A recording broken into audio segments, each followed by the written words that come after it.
Salut à tous et à toutes, bienvenue sur le podcast Octavo Média, média engagé qui donne la parole à la diaspora franco-sud-asiatique. Ici, on brise les silences, on aborde sans détour des sujets qui touchent notre communauté, la santé mentale, la quête identitaire, les tabous au sein même de nos familles et traditions. On parlera aussi bien sûr de notre histoire, notre culture et tout ce qui fait la richesse de notre héritage. Alors installez-vous et bienvenue dans la conversation.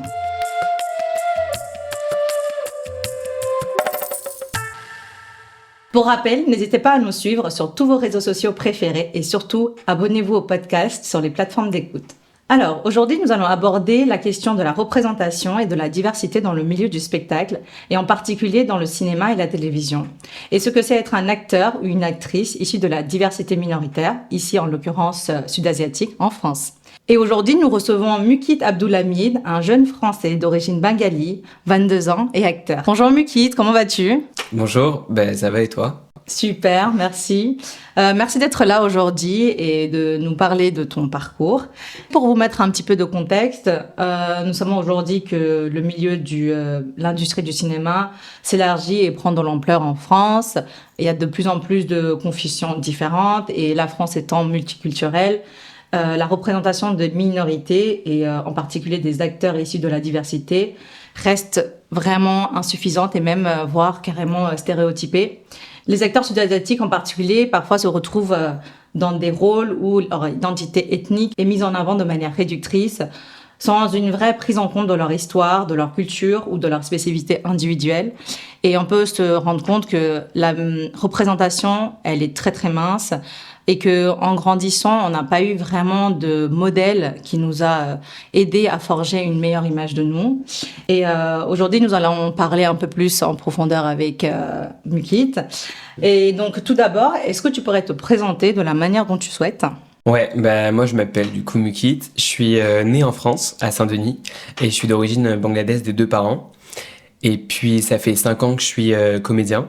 Il y a quelques années, j'étais en licence LLCR anglais, donc c'était vraiment spécialisé sur l'étude anglophone, l'histoire anglophone. Et j'ai arrêté justement pour me mettre à 100% dans l'acting, parce que c'est devenu ma passion. Est-ce que tu peux nous raconter un peu ton parcours en tant que comédien ? Comment tu t'es lancé dans cette aventure ? Est-ce que tu avais conscience des obstacles, des opportunités ? Alors moi j'ai commencé, en fait c'est marrant parce que j'ai commencé au collège, j'ai commencé à voir quelques annonces, je crois que j'étais en 5e, et j'ai toujours eu ce manque de confiance en moi dès le collège. J'ai beaucoup eu les moqueries un peu racistes, les termes comme backpack, pundé ou autres.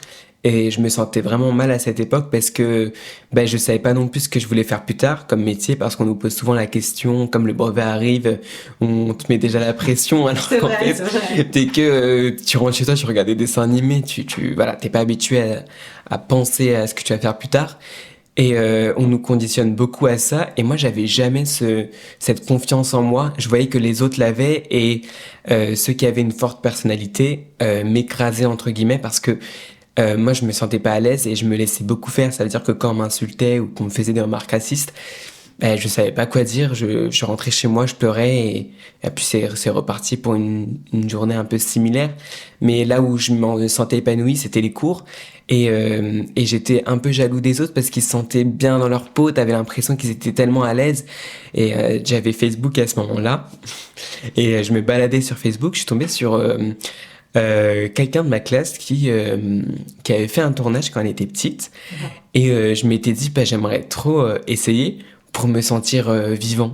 C'est triste de dire ça, mais c'est juste pour me sentir à nouveau là, et pour que les gens puissent se dire en fait lui il existe, parce que j'avais juste pas l'impression d'exister au collège. J'avais pas tant d'amis et des gens avec qui je me sentais à l'aise. Donc j'ai essayé un premier tournage en 4e, j'ai postulé, c'était bénévole. D'accord. Et je crois que c'était sur Cinéaste, qui est très connu pour les projets bénévoles. Donc, si je me souviens bien, j'avais pas de téléphone, j'avais un petit bigot. Oui, clairement, je vois. Ouais, les trucs à touche. Et j'étais trop fier de moi parce que j'allais au tournage. J'étais un peu perdu par rapport à l'adresse, parce que j'avais pas Google Maps sur le petit bigot.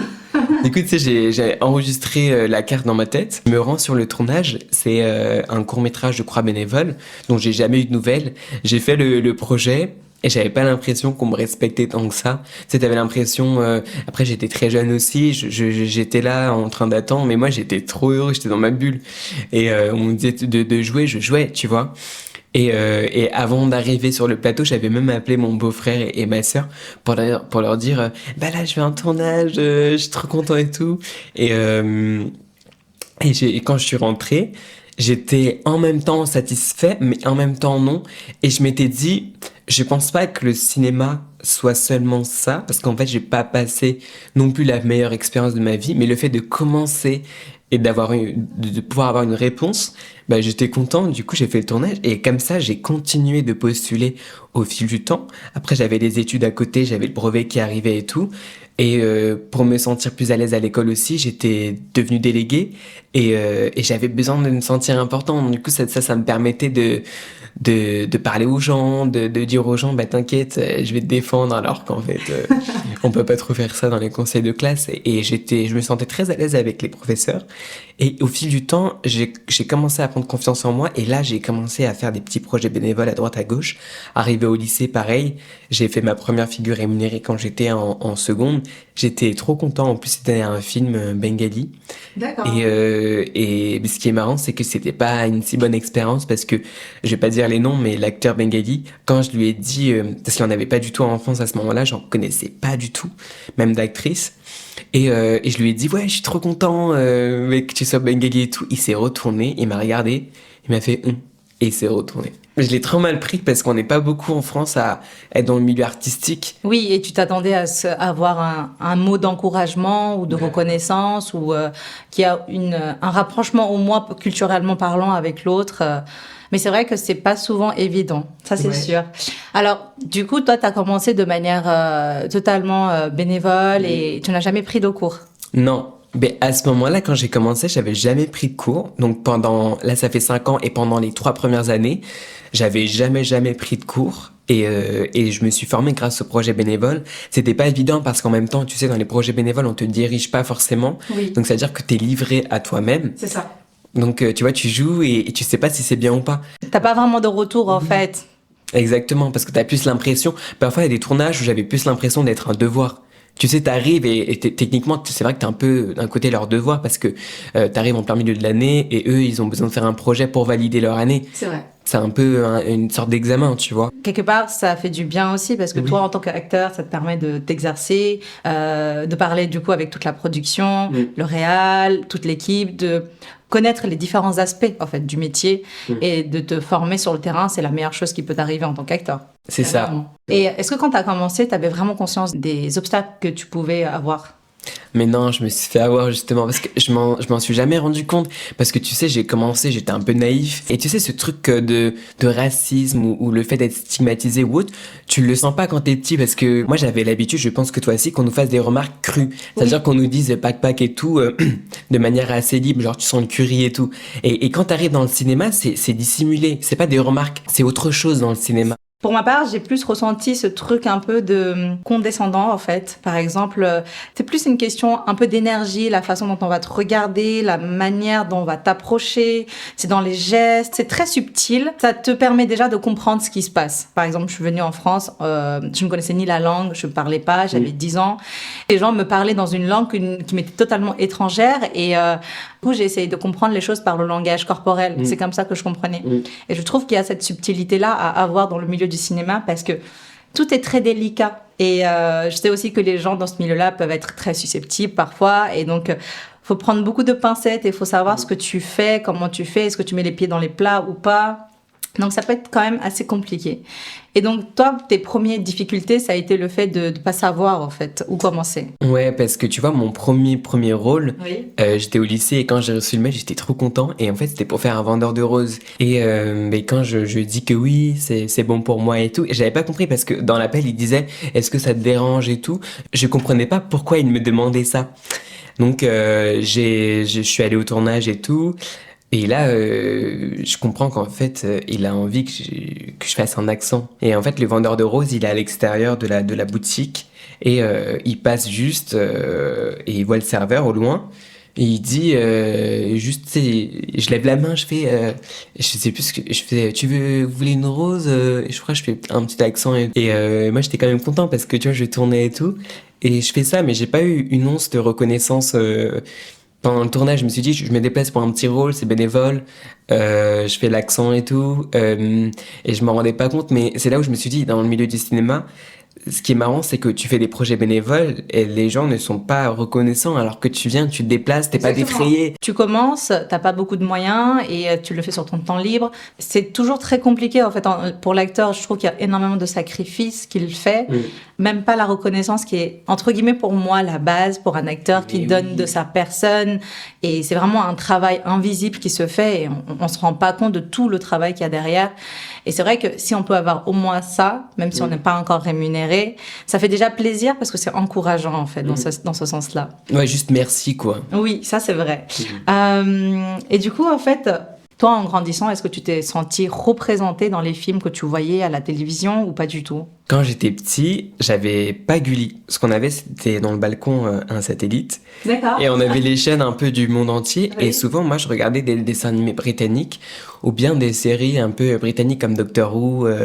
T'as un autre truc qui s'appelle Sarah Jane, mais je crois que tu connais pas parce qu'en fait, c'est vraiment... j'avais, entre guillemets, une culture britannique niveau dessin animé et tout. D'accord. Et quand je regardais les séries et tout, bah, je voyais des gens typés, racisés et tout. Mais du coup, je m'étais jamais dit... en France, il y a ce truc-là où c'est un peu galère quand t'es typé. Et c'est qu'en regardant des films français et des séries françaises que je me suis rendu compte que les rôles qu'on avait étaient souvent des petits rôles ou des silhouettes parlantes ou autres, tu vois. Surtout pour les gens comme nous, tu vois. Je vois complètement. Et justement, comment est-ce que ça t'a influencé à te dire que tu vas devenir acteur en fait? Ben, ce qui m'a aussi motivé dans un sens, c'est que je m'étais dit, je parle anglais, qu'il faut que j'essaie aussi à l'étranger parce que j'ai remarqué en regardant les séries et films qu'ils sont ouverts à un peu plus de diversité, voire beaucoup plus. Et ce qui est différent de la France, c'est que eux, ils ont une plateforme internationale qui s'appelle Spotlight et t'as tous les castings du monde entier. Ça veut dire ça veut dire que même si que tu sois dans une petite agence ou dans une grosse agence, tu auras les mêmes castings. Et ça, je trouvais ça incroyable. Clairement, ça te permet vraiment d'avoir une plus large palette d'opportunités, en fait. Ce qu'on n'a pas forcément ici, en France, parce que il faut vraiment avoir l'agent qui est en contact, du coup, avec tous les directeurs de casting, qui, eux, t'envoient les rôles ou les castings qui te correspondent. Et encore, parfois, c'est très ciblé et c'est très catégorisé parce que, à la différence des Britanniques, en France, les rôles sont très catégorisés, je trouve. Ils vont vraiment chercher quelqu'un typé noir, typé maghrébin, etc.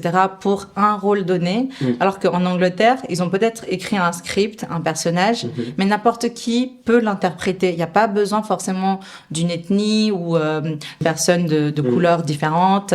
En tout cas, c'est pas ce que je ressens, moi, quand je regarde... chez les Britanniques par rapport en France. Je voulais juste rebondir justement par rapport à ton rôle de vendeur de roses. Est-ce que, similairement parlant, tu as eu d'autres expériences où tu as vécu d'autres difficultés, par exemple lors d'un casting ou des auditions? Ouais, ça m'est déjà arrivé en audition, notamment 2 castings. Donc, le premier, c'était un tournage bénévole qui était en plus assez loin dans le 7-7.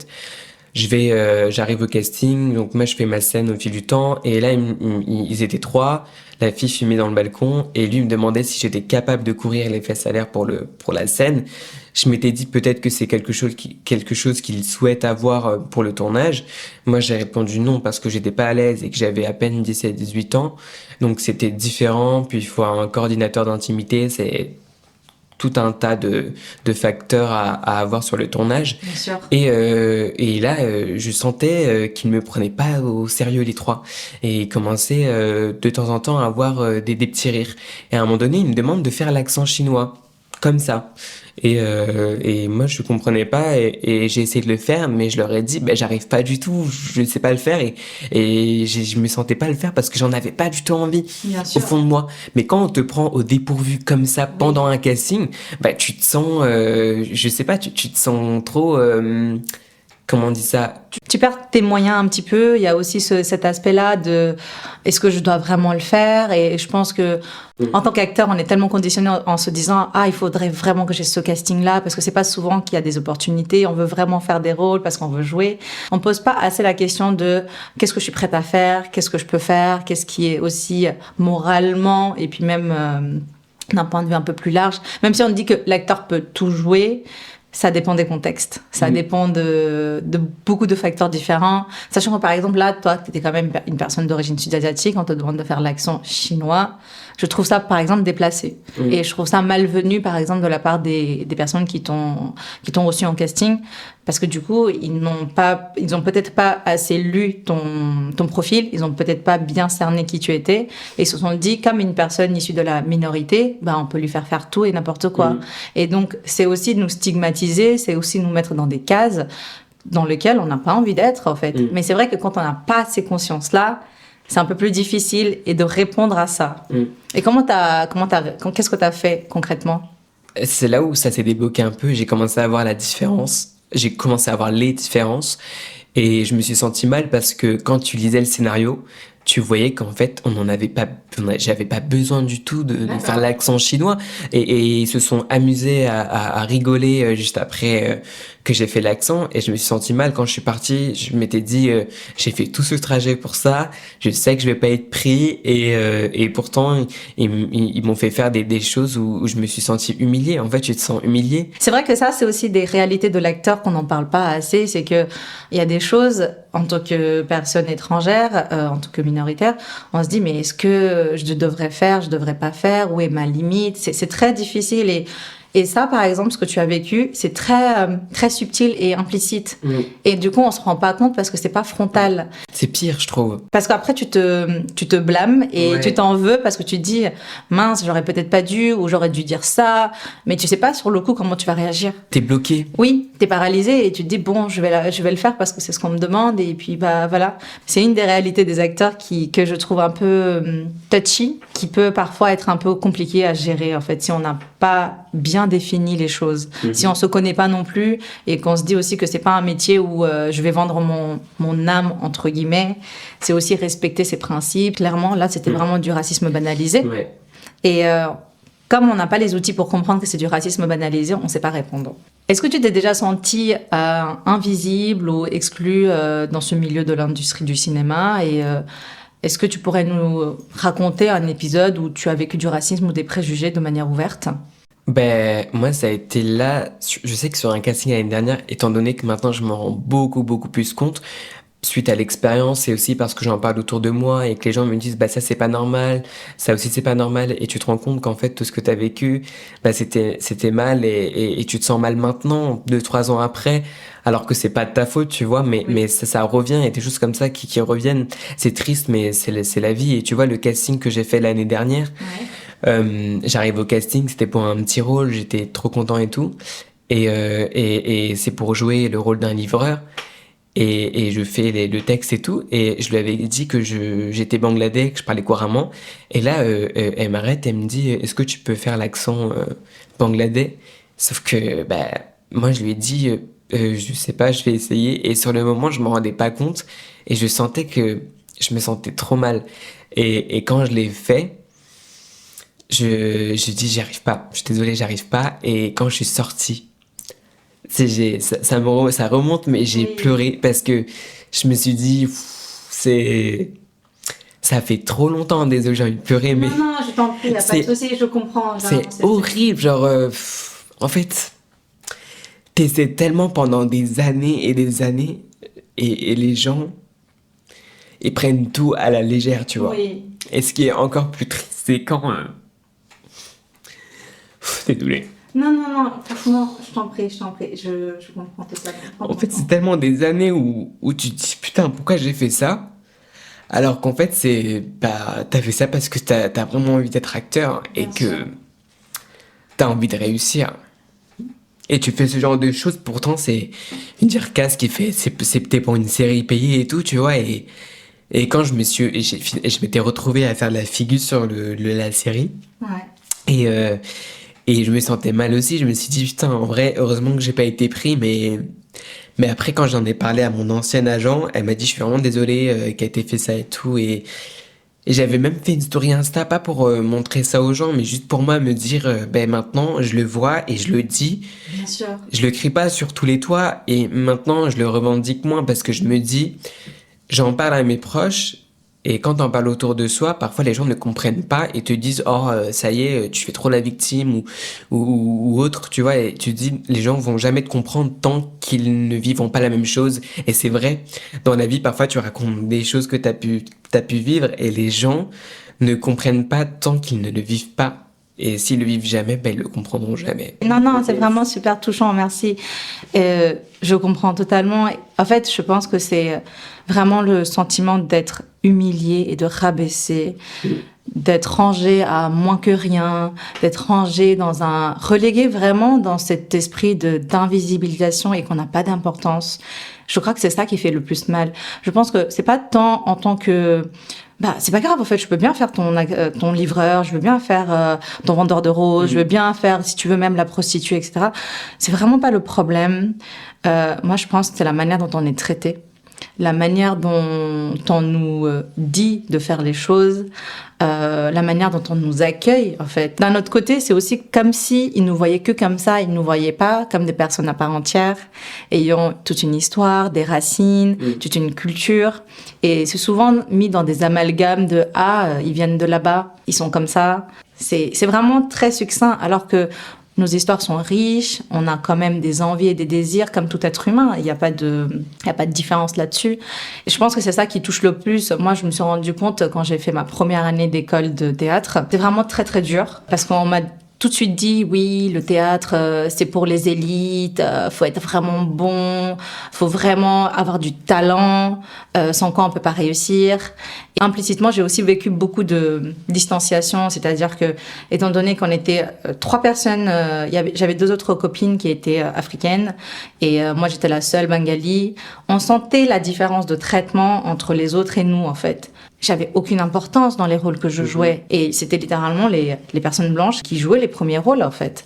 Et c'est ce traitement-là de différence, d'implicitement mis sur le côté, de nous voir comme des gens qui sont pas faits pour être là et vraiment de nous regarder d'en haut, en fait. Alors que, culturellement parlant, nos pays sont tellement riches. En fait, on est baigné à proprement parler dans de l'art, que ce soit au quotidien, dans les vêtements, dans les maquillages, enfin, plein de choses, dans les séries télévisées, dans les poèmes, les poèmes qu'on apprend. Enfin, on est entouré d'art. Et le fait qu'on vienne en France et qu'on nous minimise, qu'on nous catégorise dans un truc et qu'on ne puisse pas s'exprimer, je pense que c'est ça qui fait le plus mal.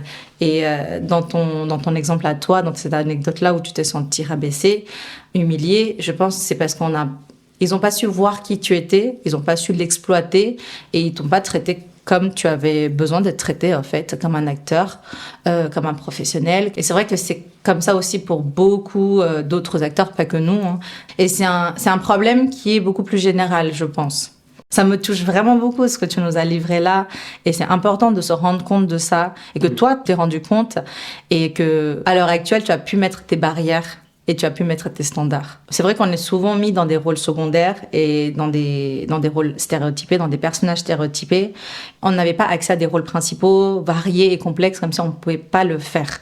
Est-ce que toi, quand tu as regardé, par exemple, maintenant, j'imagine que tu t'intéresses beaucoup plus à la culture cinématographique. Quand tu regardes les films, comment tu te sens représenté? Enfin, qu'est-ce qui te frappe le plus, en fait, dans tous les rôles, tous les films, tout ce que tu vois, en fait? Je me dis que quand je regarde des films français, c'est plus délicat parce que, en fait, en France, ce qui est différent, c'est que j'ai l'impression que c'est compliqué vraiment pour tout le monde parce que c'est comme une niche. D'accord. T'as l'impression que les mêmes personnes tournent souvent, tu vois souvent les mêmes têtes. Et en fait, j'ai l'impression qu'en France, ils ont peur, en tout cas les boîtes de production, de prendre le risque de prendre quelqu'un de différent. Je dirais pas issu de la diversité, mais juste quelqu'un de différent, que ce soit une tête différente. Ils se disent, bon, bah, avec cet acteur-là, ça marche bien. Donc, c'est parti pour 20 ans, on va le revoir dans toutes les affiches de films, etc. Je peux comprendre qu'ils aient peur et tout, mais c'est bien d'essayer de nouvelles choses et d'essayer aussi avec de nouveaux acteurs, de nouvelles actrices. Et c'est sûr que là, c'est encore plus compliqué pour les personnes typées parce que déjà, il y a beaucoup de films d'époque en France et les films d'époque, ben là, on ne peut pas les faire. Alors qu'en vrai, il y a certains films d'époque qui sont issus de la fiction. Donc je me dis quand c'est de la fiction, comme Bridgerton, c'est aussi de la fiction, on peut essayer de magouiller un peu et peut-être de prendre des gens différents, tu vois. Oui. Mais en France, on pense moins comme ça, je pense. C'est vrai, je trouve qu'il y a, en termes de mentalité, on n'est encore pas très, très, très ouverte de ce point de vue-là. Je sais que quand j'ai fait de la figuration l'année dernière, j'ai beaucoup parlé avec tous les autres acteurs, actrices, et même il y avait aussi des auteurs, il y avait des scénaristes, et j'en ai parlé avec énormément de personnes, et ils me disent tous la même chose. C'est que c'est très difficile d'avoir des scénarios avec des personnages très, très différents pour toute personne en fait. Et surtout que en fait les scénarios qui sont écrits, c'est souvent par des personnes blanches d'une certaine catégorie et souvent des hommes. Et ça, on le sait que c'est beaucoup plus des hommes qui réalisent, qui produisent que des femmes aussi. Donc il y a aussi cette catégorie-là où les femmes, elles écrivent moins, elles ont moins d'accès. Et donc, c'est difficile, du coup, de trouver des rôles où on peut se voir et on peut être représenté. Et justement, en fait, tu as quand même joué dans pas mal de courts-métrages et souvent quand même certains qui sont stéréotypés. Comment ça t'a affecté en tant qu'artiste ? En fait, là, depuis quelques années, je tourne plutôt bien, plutôt pas mal. D'accord. Et j'ai réussi à cibler mes projets et je sais que maintenant, quand je joue, j'essaie de prendre un max de plaisir et c'est plus facile avec les projets bénévoles de cibler les projets et de me dire lequel m'intéresse. Et en général, je postule le projet qui demande pas des choses entre guillemets bizarres. Ça m'a permis de faire une petite bande démo que j'ai pu envoyer un peu partout.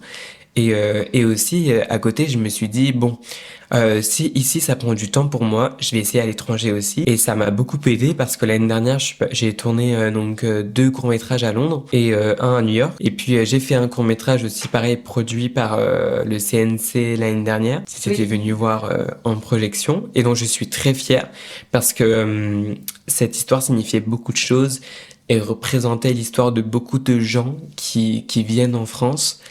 De manière complexe parce qu'ils doivent quitter leur famille, notamment parce que c'est vrai que en général ceux qui sont racistes ne comprennent pas qu'en fait dans notre pays c'est compliqué de gagner de l'argent correctement, surtout que le Bangladesh ça reste un pays corrompu. En fait il faut prendre en compte que surtout dans notre pays je sais que moi mes cousins cousines c'est difficile parce que aller à l'école c'est payant, même la primaire tout. Donc beaucoup ne savent pas lire et commencent à travailler très jeune, très tôt. Et c'est pour ça qu'on essaie de venir dans d'autres pays et d'avoir une vie entre guillemets meilleure si ça fonctionne. Exactement, et c'est vrai que si c'est un pays où il y a très peu de choses niveau social et en termes de travail, c'est pas aussi simple qu'ici en France. C'est difficile en tout cas de faire des études et de se venir en même temps à leur famille, à leurs besoins, et donc les gens immigrent beaucoup plus avec l'espoir de trouver une meilleure vie. Et c'est vrai que tous les migrants qui viennent ici, ils viennent de manière illégale parce qu'ils n'ont pas non plus les moyens. Et c'est des traversées qui sont extrêmement éprouvantes pour ces personnes-là parce que elles sont loin, elles savent pas quels sont les dangers, elles connaissent pas la langue, elles ont des moyens de survie très très limités. En tout cas, moi, quand j'ai vu ton court-métrage Métal Hurlant, ça m'a énormément touchée et bouleversée pour le coup, parce que je sais que mon père, il a à peu près le même parcours. Et ça me touche énormément parce que mon père, il a fait des sacrifices dans sa vie, c'est énorme. Il a dû venir alors qu'il avait perdu son père, le jour même où il est parti du Bangladesh. Wow. Ouais, et personne ne l'a prévenu parce que si on l'avait prévenu, il serait jamais venu en France. Et moi, du coup, je ne serais jamais ici. Et donc, je peux dire qu'aujourd'hui, que c'est grâce au sacrifice que mon père il a fait pendant toutes ces années, où il a travaillé d'arrache-pied et il a vécu dans des conditions vraiment... moi, aujourd'hui, je peux même pas imaginer et je suis tellement fière de lui de ce point de vue-là et que je pourrais jamais assez le remercier pour tout ce qu'il a fait. Et je pense que c'est des réalités que les gens ne se rendent pas compte. Et que nous, en tant qu'enfants d'immigrés, on essaye de faire des choses qui fait que nos parents, tout ce qu'ils ont fait ne soit pas un sacrifice vain. Et C'est vrai que nos parents veulent souvent la sécurité pour nous, sauf que nous, en tant qu'enfants, on a quand même envie de s'épanouir, sachant qu'on a grandi en France, il y a quand même la liberté d'expression, la liberté de choix, que nous, par exemple, dans nos pays, on n'en a pas. Je sais que pour les filles, c'est pas du tout le cas. On les pousse pas à faire des études comme les garçons, mais les garçons aussi, eux, sont souvent envoyés à l'étranger. Donc, il y a il y a énormément de facteurs différents, en fait, selon les personnes. Et j'ai beaucoup aimé, en fait, dans ton court-métrage, qu'on parle de cet aspect-là, de cette fraction de vie qu'on a et qu'on parle pas souvent, qu'on ne voit pas ces réalités-là. Ouais, merci pour ce partage-là. Je voudrais passer à la question suivante, un peu plus fun. Toi, en tant qu'acteur, dans quel genre de rôle tu te verrais jouer et qui soit loin des clichés et qui t'amuserait en fait et qui sont vraiment tes rôles de rêve? Ben, j'aimerais trop jouer dans un film de Christopher Nolan. Et j'adore ces films, même si parfois je comprends rien. Mais tu sais, j'aime bien les films d'action. J'aime bien les films où il faut beaucoup travailler les émotions, où en fait tu dois puiser en toi pour et tu sais que quand tu fais le rôle et que tu quittes la salle, t'es fier de toi parce que tu sais que t'as tout donné. Et c'est ce que j'ai senti dans Metal Hurlant, c'est que quand il fallait faire les scènes, il faisait vraiment froid. Quand fallait faire le mort, pendant 2 minutes, je respirais vraiment pas. En tout cas, on voyait vraiment pas que je respirais, c'était très très compliqué, mais en même temps je me suis dit allez, c'est un court-métrage qui va me marquer à vie, et il me marque toujours parce que je sais que là, si j'arrête du jour au lendemain, je serai encore fière parce que j'ai fait ce court-métrage. Et je me dis réussir en tant qu'acteur, c'est pas faire un gros film, c'est pas que ça, c'est vraiment, au pire t'as fait des projets bénévoles, mais si tu es fier de ces projets bénévoles, c'est ça réussir, c'est que tu as essayé, tu as dépensé pour des écoles, mais tu t'es tellement donné à fond, tu t'es tellement motivé et que t'es sorti de ta zone de confort que finalement c'est ça réussir. Mais clairement, et aussi faire des choses qui sont en accord avec nos valeurs et qui racontent des choses. Les films qui me marquent le plus, ce sont les films qui parlent. C'est des films qui ont des propos et bien sûr, il y a tout ce qui est comédie et le rire est très très important. Mais c'est vrai que j'aime beaucoup les histoires avec un fond presque de philosophie, de vie, d'histoire de vie, et c'est ça qui me touche le plus. Donc dans les films d'action et Christopher Nolan. En vrai, tout type de film. Mais les films d'auteur, j'aime beaucoup aussi. Parce que c'est compliqué à jouer et puis c'est tout un autre volet. Parce qu'il y a aussi énormément de travail sur le corps, sur la composition du personnage qui est à faire et qui sont quand même très très importants. Et parfois, ça demande des mois de travail. Vivre la vie de quelqu'un d'autre, se mettre dans ses pieds, c'est presque grisant en fait. Et jouer des personnages, quand t'arrives enfin à l'incarner et qu'on voit ce personnage-là, t'es là en mode ah waouh, j'ai réussi mon travail. Et surtout qu'en fait, en tant qu'acteur, on apprend sans cesse. C'est vraiment à chaque lecture, à chaque fois que tu découvres un truc, t'es là en mode waouh, il s'est passé ça, il y avait telle relation avec tel personnage, ça je ne savais pas. Et je pense que c'est ça qui rend le travail complètement incroyable. Mais il y a un truc où j'ai envie de te rejoindre, c'est que t'as raison, dans le sens où il faut jamais se reposer sur ses acquis. Je sais que cette année, j'ai commencé à prendre des cours et j'adore. Et je sais que je vais continuer de prendre des cours parce que j'ai envie de garder une base où je me dis, on n'est pas sur un plateau de tournage, mais j'aimerais bien juste en amont prendre des cours pour qu'on me dise, ouais, qu'est-ce que je dois corriger, où est-ce que je dois récupérer. Je prends les cours de Meissner et c'est trop bien, le Meissner. Moi, ça développe mon écoute et les émotions que j'ai en moi. Et je trouve que les cours, même entre guillemets, si on a réussi dans le milieu de l'acting et tout, et si jamais on a envie de continuer, c'est bien de prendre des cours de temps en temps. Ah oui, mais pour moi, je trouve que être acteur, c'est pas juste t'as fait quelques films et que ça y est, t'as une notoriété et tu t'arrêtes. C'est le travail de toute une vie. En fait, il y a toute une discipline, il y a une rigueur, et l'acteur, il doit apprendre tous les jours, en fait. C'est la vie, parce qu'en tant qu'acteur, on ne fait que vivre sur un plateau. Sinon, ça se voit quand c'est faux, quand c'est trop joué, surjoué, quand il est pas sincère. L'acteur, il doit toujours aller chercher au fond, et c'est la sincérité, l'authenticité, mais dans toutes ses facettes, mauvais comme le bon, qui fait que on est touché par ces personnes-là, parce que c'est là où on voit qu'il y a vraiment un reflet, il y a un miroir, on peut s'identifier. Et moi aussi, je prends des cours là. Je suis allée au studio Lapa et c'est génial. Et en fait, j'ai comment dire, une restructuration de ce que c'est le métier d'acteur. Avant, je pensais que c'était la fame.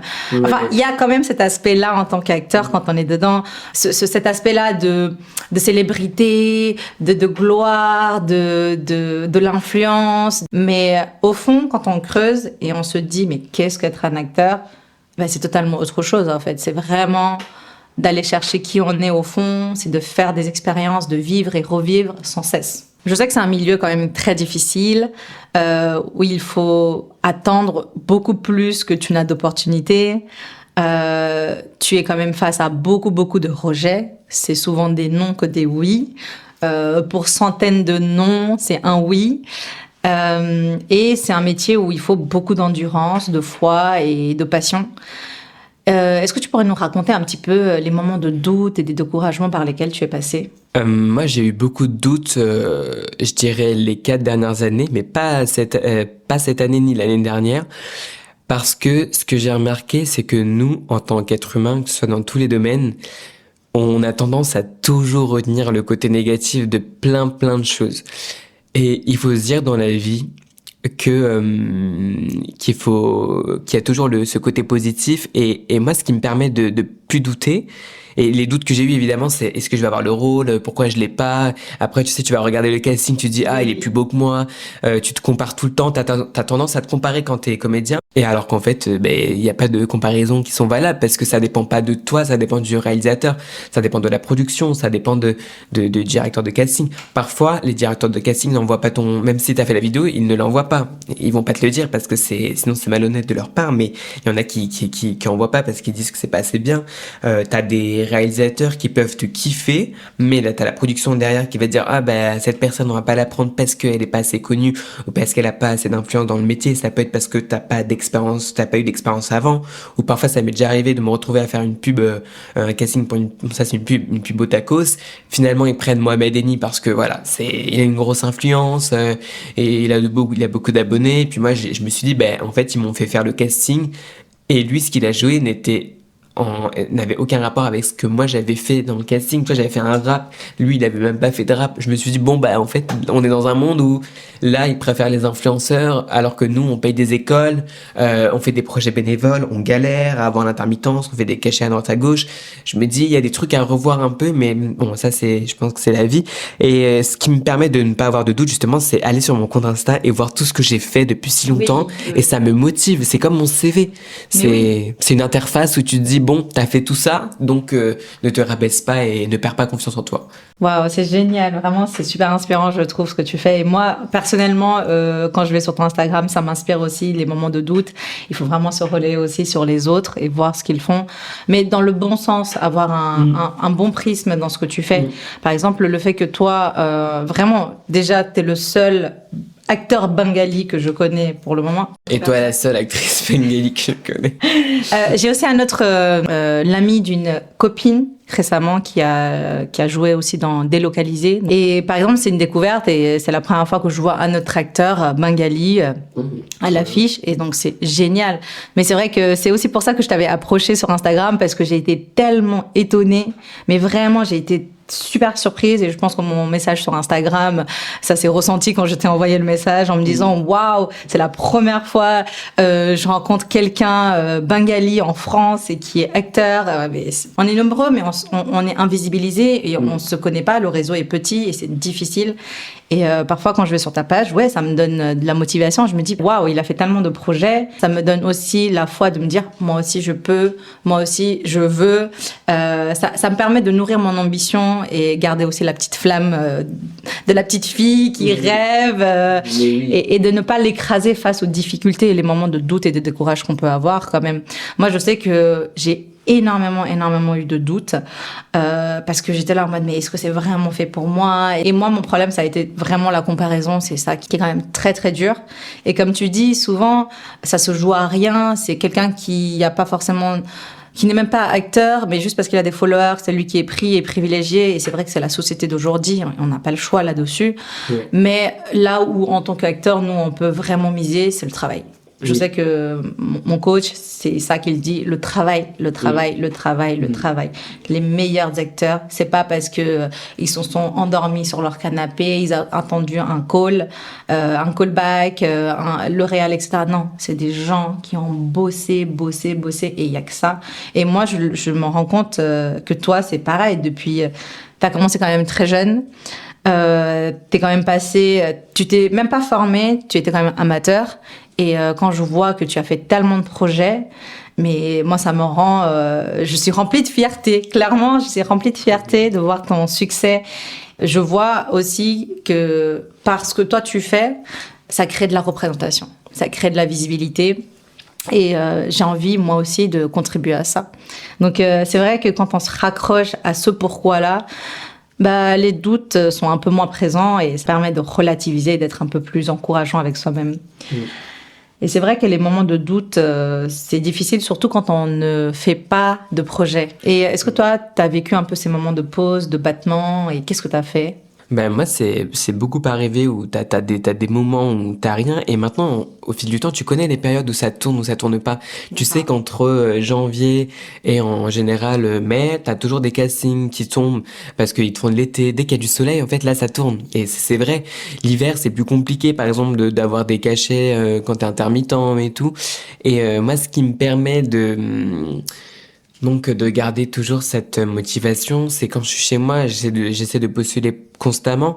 Et là, ça m'arrive que je postule pas pendant une semaine parce que j'ai la flemme. Et parfois, tu veux juste te reposer et c'est pour ça que maintenant, ce que je fais, c'est que je fais plein de cours à côté. Là, je prends des cours de théâtre le mercredi soir. Je prends des cours de Meissner en anglais le lundi et samedi. Je prends des cours de natation le mardi. Et là, je vais m'inscrire à des cours de danse. En fait, quand t'es acteur, faut savoir tout faire, je pense. Et il y a quelque chose qui m'a marqué. J'ai fait un casting la dernière fois et je lui ai dit que je prenais des cours en anglais. Elle m'a dit, tu sais pourquoi les acteurs anglais sont les meilleurs?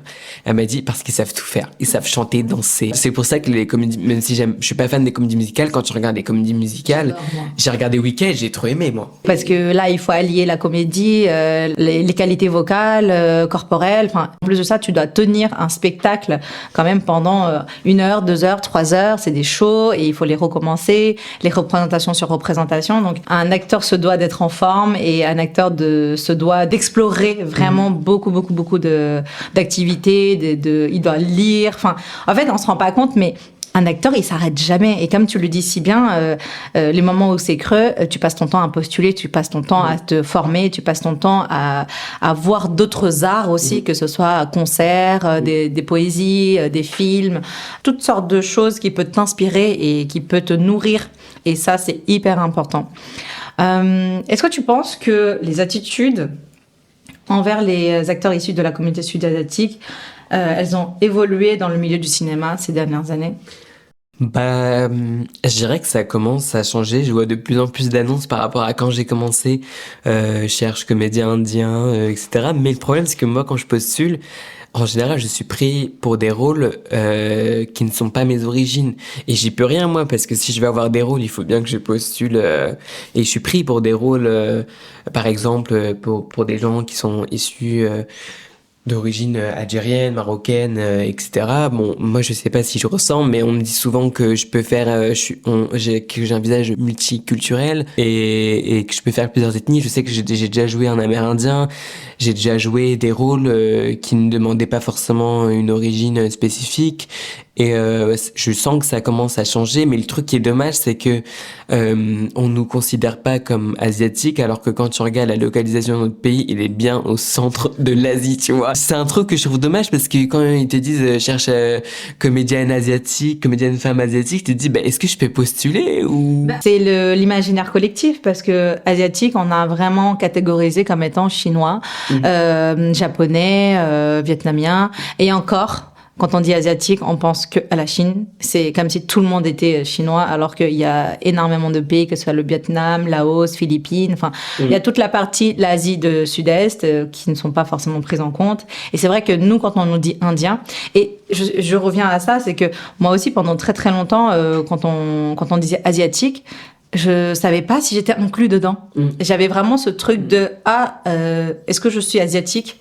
Et c'est vrai que même moi, je ne savais pas si j'étais asiatique. Je disais je viens de là-bas, mais là-bas c'est où en fait? Il faut bien le nommer cette chose-là. Et on fait bien partie de l'Asie.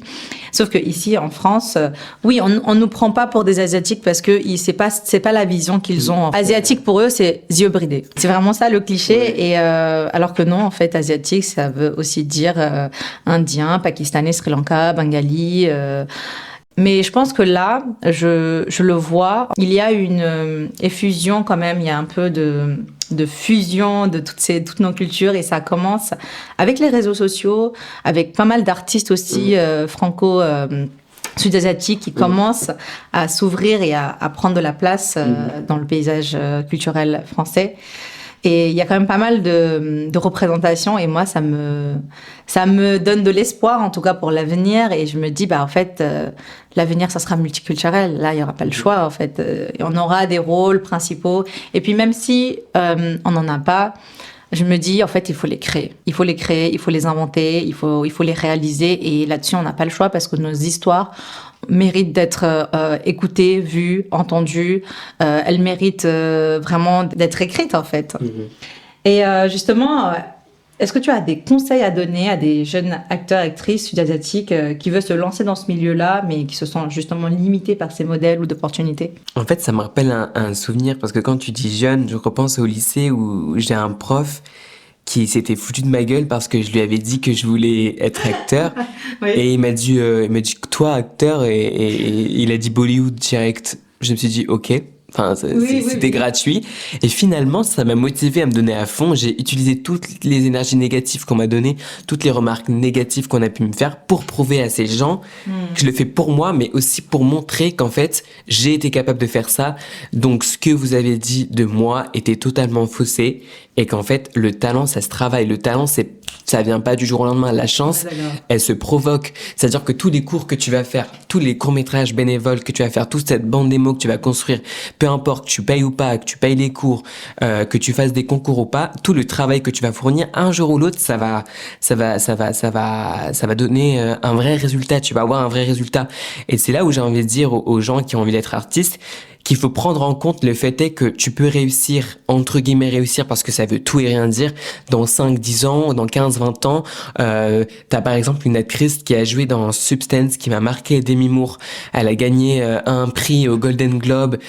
Et je crois qu'elle a été nommée aux Oscars, mais qu'elle a pas gagné le prix. Elle, ça fait 30 ans qu'elle est actrice et qu'on lui disait non, et que toi tu vas être catégorisée dans ci et dans ça, que tu vas pas forcément avoir un prix, que tu vas toujours avoir les mêmes rôles. Elle s'attendait même pas à être nommée. Pourtant, elle a été nommée aux Oscars, au César, je suis pas sûre, mais je sais que Golden Globe, elle a gagné un prix, ce qui est énorme, tu vois. Donc je me dis, en fait, le talent, ça se travaille et que ce soit pour tous les domaines, pas que le ciné. Et le talent, en fait, à l'école, on ne l'explique pas assez, mais c'est le travail. Et c'est la passion, c'est la motivation, c'est vouloir. Et quand tu veux, tu y arrives.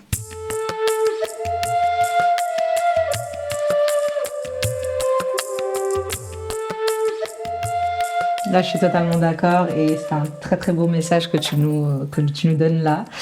Merci beaucoup. On va clore cet épisode-là. Merci pour cet échange. Merci pour ton enthousiasme, ton côté solaire. J'ai vraiment apprécié. Un grand merci à toi, Mukit, pour ce message, pour tous les futurs artistes, acteurs, actrices qui vont nous écouter et qui auront envie de se lancer, qu'ils ne se privent pas de leurs rêves et qu'ils y aillent avec l'énergie que toi tu as mis, cette énergie de la jeunesse. Tu es aussi jeune. Bien sûr. Il est important de cultiver cette joie, cette envie, cette positivité aussi, parce que, étant donné que notre milieu est quand même très, très difficile et dur, il faut garder cette joie. Un grand merci du coup à Mukit pour cet échange enrichissant. Vous pouvez le retrouver sur Instagram, c'est Mukit Abdulhamid. Merci à vous, chers auditeurs, d'avoir pris le temps d'écouter cet épisode. Si vous aussi, vous souhaitez discuter d'un sujet qui vous tient à cœur, rejoignez-nous sur le podcast. Les inscriptions sont ouvertes via Google Form ou par mail contact@toktaboumedia.fr. Vous trouverez tous les liens sur les plateformes de podcast. Et si vous avez aimé cet épisode, laissez-nous un avis. C'est vraiment grâce à vos retours qu'on peut s'améliorer et continuer cette super belle aventure ensemble. Et rappelez-vous, ici on parle sans tabou pour mieux se comprendre et avancer ensemble. À très bientôt dans un prochain épisode du podcast Tok Tabou Média.